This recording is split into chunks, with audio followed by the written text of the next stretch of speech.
All right, so we're going to take a deep dive into the life of Claude Massop, Yeah. a name that you've probably never heard of, but Right. stick with us on this one because it's a pretty wild ride. Absolutely. We're going off of his Wikipedia entry here, Yeah. and it's really a doorway to understanding this really fascinating period of Jamaican history that's just full of contradictions. Yeah, it's an incredible life story and one that really encapsulates Yeah.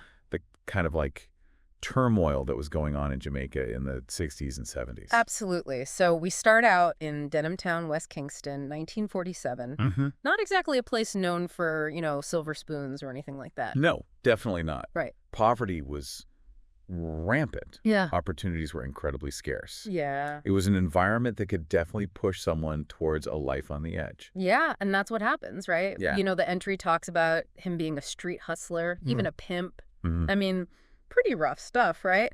But then there's this interesting detail. Yeah. He becomes a chief contractor in construction. Right. What do you make of that shift? That's one of the things I find so fascinating about Claude Massop is that even in these early days, amidst the, Right. the crime and the rough stuff, Yeah. there's a hint of leadership. Mm. There's a hint of organizational skill. Yeah.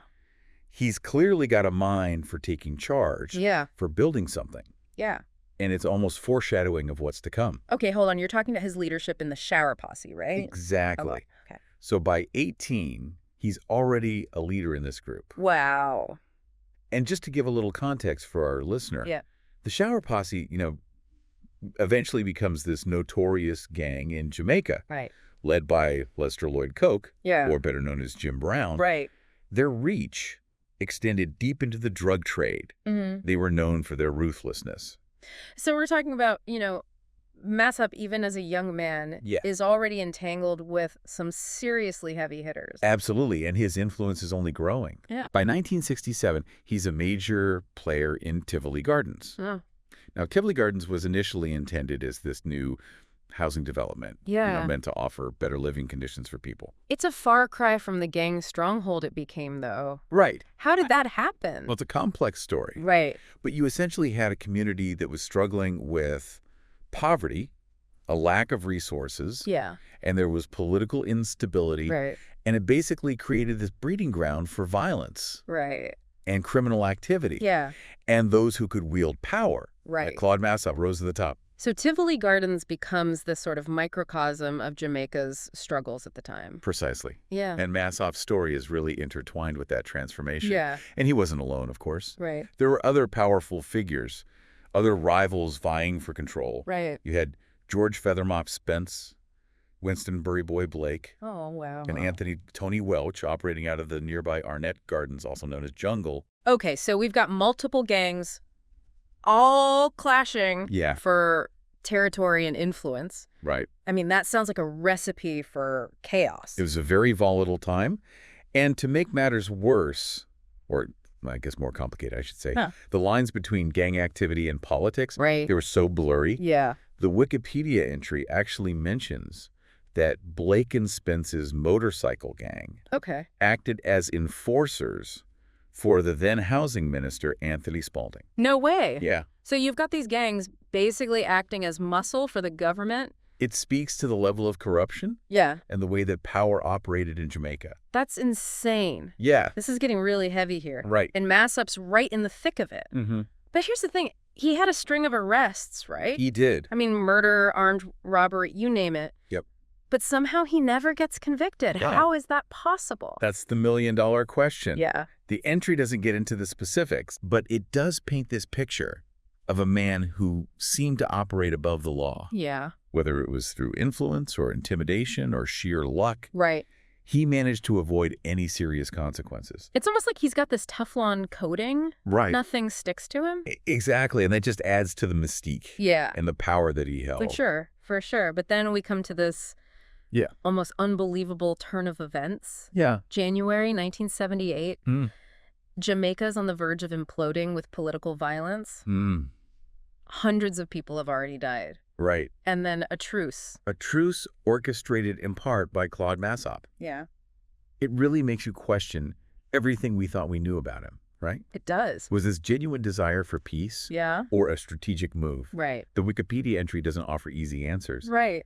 but it does mention that he wasn't alone in this effort. Okay. He worked alongside Carl Baya Mitchell, Yeah. his lieutenant in the Shower Posse, Yeah. and Aston Bucky Marshall Thompson, who is actually aligned with the opposing political party, the PNP. Wow. So we've got a notoriously violent gang leader. Right. And someone from the opposing political faction, Yep. all coming together to broker peace. How did that even work? It's a testament to Massop's ability to really navigate these complex situations, Yeah. build alliances, and perhaps a recognition that this escalating violence Yeah. was detrimental to everyone, even those in power. It makes you wonder if he saw this truce as a chance to change his image. Right. Maybe even legitimize his influence in a new way. It's certainly a possibility. Yeah.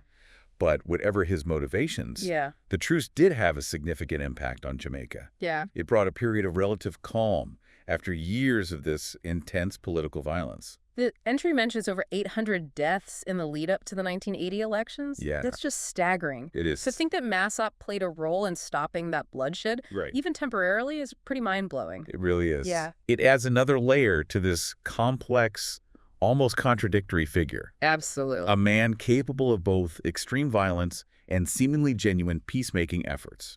Okay, but this is where Massop's story takes a dark turn again, right? Yes, unfortunately it does. Okay. Just over a year after brokering that truce, on February 4th, 1979, Claude Massop is dead shot by police. Wait, what? Yeah. After everything he'd done, the truce, the influence he had, just gunned down like that? The details are chilling. Yeah. He was leaving a football match in Spanish Town, Okay. a match involving the Tivoli Gardens football club. Okay. Newspaper reports at the time say there was a police car chase, Okay. and then Massop was shot at least 40 times. Hold on, at least 40 times. At least 40 times. That's an execution. And 2 other men were killed alongside him, Lloyd Fraser and Alphonse Trevor Tinson. Wow. Again, the entry doesn't give us a lot of context for this incident. That's insane after brokering a peace truce. Right. After everything he'd been through, this is how it ends. It almost feels like something out of a Greek tragedy, you know? I see what you mean. There's a certain tragic element to it. Yeah. This man who seemingly rose above the law, Right. who escaped countless charges, Yeah. is ultimately killed by the very forces that he had navigated for so long. It makes you wonder, was this a targeted hit? Right. Was it revenge for his past actions? Yeah. Or was he simply caught in the crossfire of Jamaica's ongoing violence? Unfortunately, the Wikipedia entry doesn't delve into the specifics of the investigation, Right. if there even was one. Yeah. We're left with more questions than answers. So we've gone from the poverty of Denham Town Right. to the heights of gang leadership and political influence. Yeah. A brief moment of peacemaking, Mhm. and then this brutal, abrupt end. That's a lot. It's almost too much to process. Where do we even begin to make sense of a life like that? That's the challenge, isn't it? Yeah. Massop's story is a microcosm of Jamaica's history during this very tumultuous period. It forces us to confront uncomfortable truths about power, Right. corruption, and the cycle of violence Yeah. that often traps those who try to escape it. He was a product of his environment, Mhm. but he also helped shape it. Right. He was a criminal, a leader, a peacemaker, and ultimately a victim. Yeah. It's hard to reconcile all of those things in one person. And that's precisely why his story is so compelling, Yeah. so thought-provoking. Yeah. It challenges our easy categorizations of good and evil, of right and wrong. Right. Massop was all of those things, and perhaps none of them. He was just Claude Massop, this man who lived and died Ah, by the rules of a world most of us will never understand. right. And it's hard to imagine a life more full of contradictions Yeah. than Claude Massop's, but his story doesn't end with his death, does it? No, it doesn't. And that's what makes his legacy so fascinating, is that even today, despite his, undeniable involvement in Right. criminal activities, some people in Jamaica view him as a folk hero. That's wild. Yeah. What do you think contributes to that perception? I think it's a reflection of the very deep-seated resentment towards systemic inequality Yeah. that still exists in Jamaica. Right. Massop, in a twisted way, represented a challenge to the established order. He Yeah. came from nothing, Yeah. clawed his way to power, Right. and even managed to broker peace, if only for a short time. So for some people, he embodied this idea of fighting back against a system that had failed them, Exactly. even if his methods were far from heroic. Right. It's a reminder that history is rarely black and white. Right. People are complex. Their actions can be driven by a mix of motivation, Right. some noble, some not. It makes you think about how we judge figures from the past, especially those who operated in the shadows in a world of violence and corruption. Yeah. Do we condemn them outright, Right. or do we try to understand the context that shaped their choices? And Massop's story forces us to ask those tough questions, doesn't it? Yeah, it does. It's a reminder that even in the darkest corners of society, Right. There are glimmers of humanity, of complexity. absolutely. So taking a step back, what does Claude Massop's life and even his death tell us about Jamaica both then and now? I think it speaks to the enduring legacy of poverty, Right. inequality, and political corruption that continue to plague Jamaican society. Yeah. These are the same forces that shaped Massop's rise and ultimately contributed to his downfall. It's a sobering reminder that even decades later, many of the issues Massops was entangled with are still very much present. The cycle of violence, the struggle for opportunity, Right. the blurred lines between those in power and those operating outside the law. And that's why his story resonates even today. It's Yeah. a reflection of Jamaica's struggles, its Yeah. complexities, and its ongoing search for a better future. This deep dive has been a journey, that's for sure. It has. From the streets of Denham Town to the heights of power and back down again. Right. We've seen brutality, ambition, a fleeting moment of peace, and a tragic end. But even though Claude Massop's story is rooted in a very specific time and place, Right. it raises these really universal questions about power, Yeah. morality, and the choices we make when faced with these seemingly impossible circumstances. So as we wrap up, I'm left with this one thought. What does Massop's life tell us about the relationship between poverty, opportunity, and violence? Yeah. Not just in Jamaica, but anywhere in the world where these forces collide. It's a question worth pondering. It is. How do individuals navigate these environments? Yeah. When do the lines between survival and ambition blur? Right. And what can we learn from those who, for better or worse, dared to challenge the status quo? It's a lot to think about, that's for sure. And I hope this deep dive into Claude Massop's life has given our listener a glimpse into a world they might have never known existed Right. and sparked some curiosity to explore these themes further. Thanks for joining us on this journey. Absolutely. And until next time, keep diving deep. Yeah. Yeah, it really makes you question everything you thought you knew about this guy, you know? Was he just like a power-hungry gangster? Or did he have, you know, like some genuine desire for peace? Yeah. We don't know. Yeah, and he wasn't alone in this, right?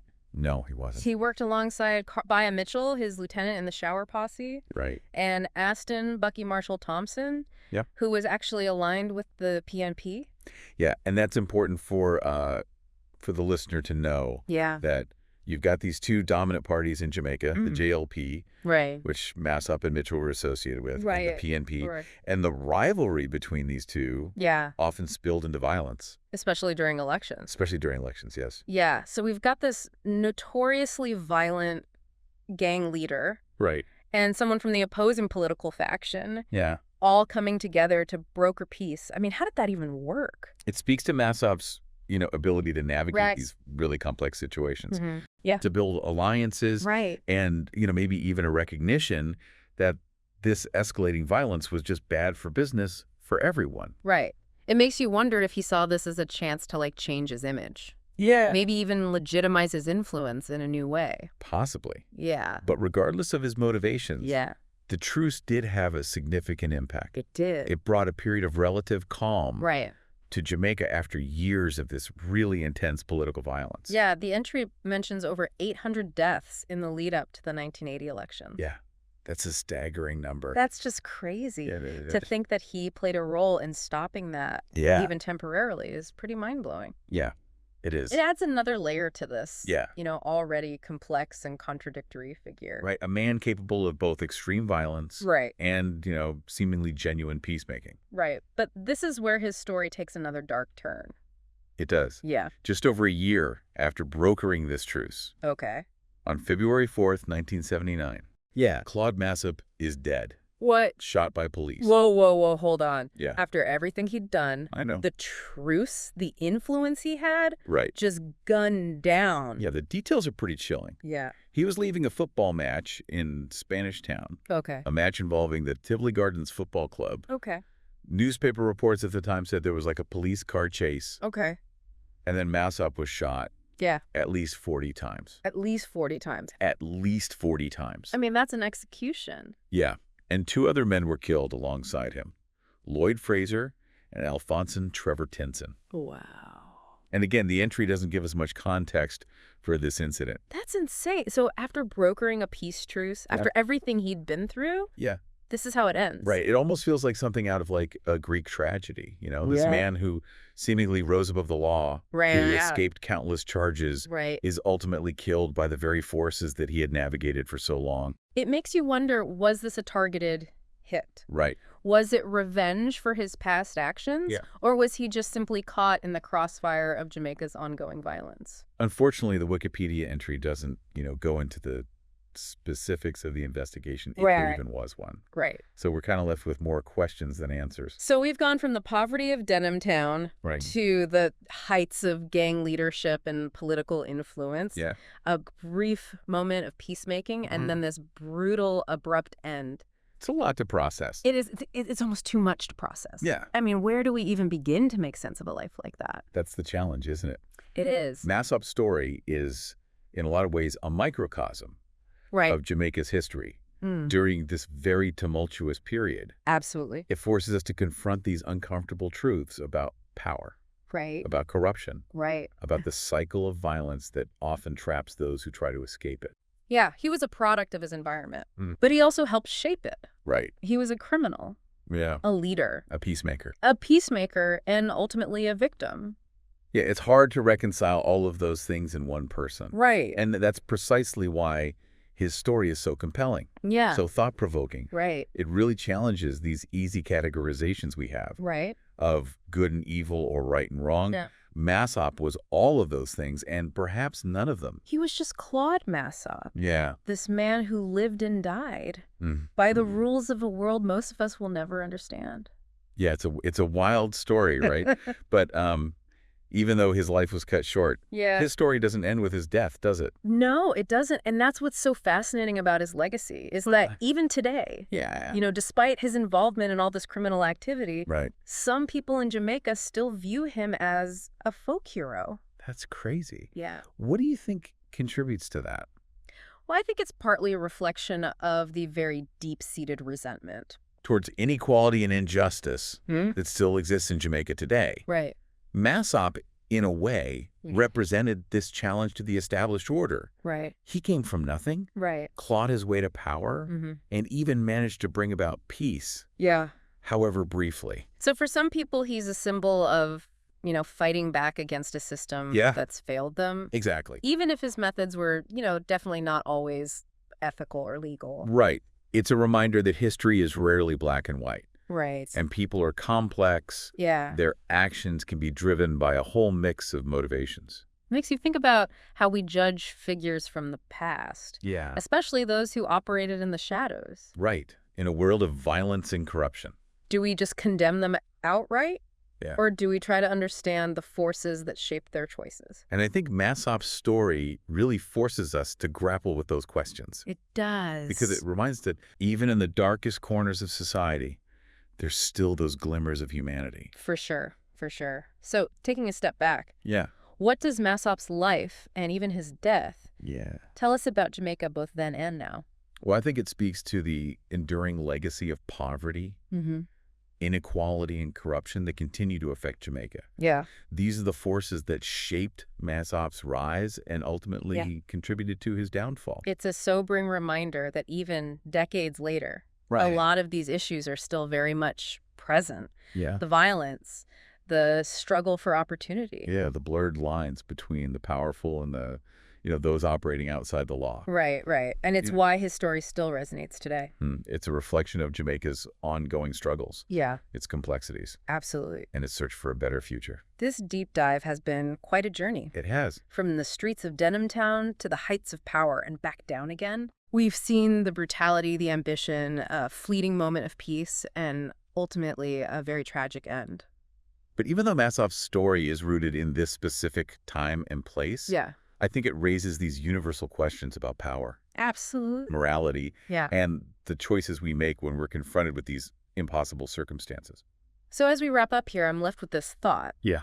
What does Massop's life tell us about the relationship between poverty, opportunity, and violence, not just in Jamaica, but anywhere in the world where these forces collide? It's a question worth pondering. It is. How do individuals navigate these really tough environments? Right. When do the lines between survival and ambition get blurred? Yeah. And what can we learn from those who, for better or worse, dared to challenge the status quo? A lot to think about. A lot to think about, for sure. And I hope this deep dive into Claude Massop's life has given you, our listener, a glimpse into a world that you might not have known existed, and maybe spark some curiosity to explore these themes further. Thanks for joining us on this journey. Absolutely. And until next time, keep diving deep.